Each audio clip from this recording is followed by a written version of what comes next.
एक बार एक आदमी बड़ी ही मेहनत से एक एक रुपया जोड़कर एक मकान बनवाता है और उस मकान को बनाने के लिए वो पिछले कई वर्षों से एक एक रुपए की बचत करता रहता है ताकि उसका परिवार एक झोंपड़े से निकलकर एक मकान में रह सके। इसके बाद पंडित से पूछकर गृह प्रवेश के लिए एक दिन सुनिश्चित किया जाता है, लेकिन गृह प्रवेश से ठीक 2 दिन पहले एक जोरदार भूकंप आ जाता है और उसका मकान पूरी तरह से नष्ट हो जाता है। अब जब ये खबर उस आदमी को दी जाती है तो वो दौड़ा दौड़ा बाजार जाता है और वहां से मिठाई खरीद कर लाता है।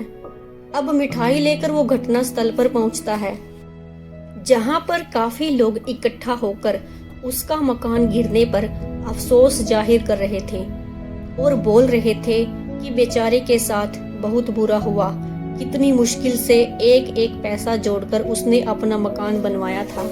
इस तरह लोग आपस में तरह तरह की बातें कर रहे थे। अब वो आदमी वहां पहुंचता है और अपने थैले से मिठाई निकालकर सबको देने लगता है। अब ये देखकर सभी लोग हैरान हो जाते हैं और उसका एक मित्र उससे कहता है कि कहीं तुम पागल तो नहीं हो गए, तुम्हारी जीवन भर की मेहनत बर्बाद हो गई है और तुम इतने खुश होकर मिठाई बांट रहे हो। इस पर वो आदमी मुस्कुराते हुए कहता है, मेरे भाई, तुमने इस घटना का सिर्फ एक नकारात्मक पक्ष देखा है, इसीलिए इसका सकारात्मक पक्ष तुम्हें दिखाई ही नहीं दे रहा। इस मकान के गिरने का मुझे भी दुख है, लेकिन मुझे इस दुख से कहीं ज्यादा खुशी इस बात की है कि ये मकान आज ही गिर गया, वरना तुम ही सोचो, अगर ये मकान 2 दिन बाद गिरता तो मैं, मेरी पत्नी और मेरे बच्चे सभी मर सकते थे। तब सोचो नुकसान कितना बड़ा होता, और अभी तो मेरे हाथ पैर सही सलामत है, इसीलिए मकान तो मैं और भी बना लूंगा। लेकिन अगर मेरे परिवार में से किसी की भी जान चली जाती तो क्या मैं वो पैसे से वापस ला पाता? अब वहां पर मौजूद सभी दुखी व्यक्ति मुस्कुरा उठे। वो जान गए कि उस व्यक्ति ने उन्हें कितनी गहरी बात बड़ी ही सरलता से समझा दी है। तो दोस्तों, ये कहानी हमें जीवन की एक बड़ी ही महत्वपूर्ण शिक्षा देते हैं। जीवन में सुख दुख सिक्के के 2 पहलू हैं जो आते जाते रहते हैं। जब हमारे जीवन में सब कुछ अच्छा हो रहा होता है तो खुश होना लाजमी है, लेकिन जब हमारे जीवन में कुछ भी गलत होता है और चीजें हमारे अनुसार नहीं चल रही होती तो सबसे पहले हम अपना धैर्य खो देते हैं और भगवान और अपनी किस्मत को कोसने लगते हैं।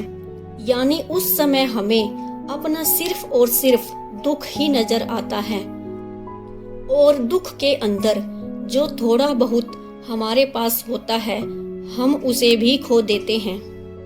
यानी दोस्तों, इस समय अंतर आता है बस सोच का, यानी सकारात्मक सोच और नकारात्मक सोच।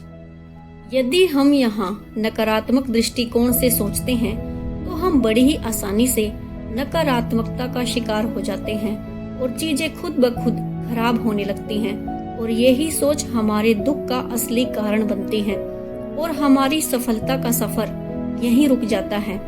तो सबसे पहले जो सबसे जरूरी चीज है तो वो है कि अगर आप किसी परेशानी से दुखी हो तो सबसे पहले अपनी सोच को सकारात्मक रखो, और अगर आप सच्चे और परिश्रमी व्यक्ति हो और अपने लक्ष्य के लिए मेहनत करना जानते हो तो इन असफलताओं के सकारात्मक पक्ष को देखने की कोशिश करो और धैर्य रखो और मेहनत करते रहो। Thanks for watching.